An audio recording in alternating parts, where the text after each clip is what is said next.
আমার সোনার বাংলা, আমি তোমায় ভালোবাসি। ইটালির মিলানে বাংলাদেশ কনসুলেট জেনারেল মিলানের আয়োজনে পালিত হলো ৪৫তম মহান জাতীয় ও স্বাধীনতা দিবস। গত ২৬শে মার্চ সকাল ১০টায় মিলানস্থ বাংলাদেশ কনসুলেট জেনারেলে স্বাধীনতা দিবসে শুরুতেই কোরআন থেকে তেলাওয়াত করা হয়। এরপর গীতা এবং বাইবেল থেকে পাঠ করা হয়।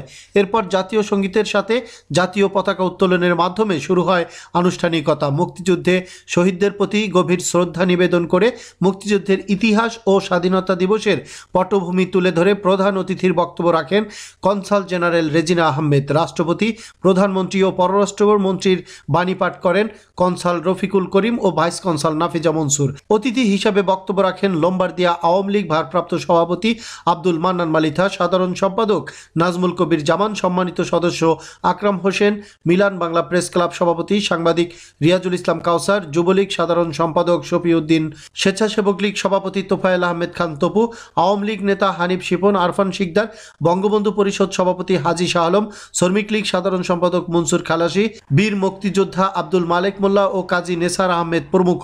শেষে বাংলাদেশের ইতিহাস সংক্রান্ত একটি প্রামাণ্যচিত্র প্রদর্শিত হয়। অনুষ্ঠানে উপস্থিত ছিলেন লম্বারদিয়া আওয়ামী লীগ ও সহযোগী সংগঠনের নেতৃবৃন্দ, স্কুলের শিক্ষার্থীবৃন্দ, বিশিষ্ট নাগরিকবৃন্দ, সাংবাদিক ও বাংলাদেশি প্রবাসীবৃন্দ। ইটালির মিলান, বাংলাদেশ কনসুলেট জেনারেল থেকে রিয়াজুল ইসলাম কাউসার, ব্রিকলেন টিভি নিউজ।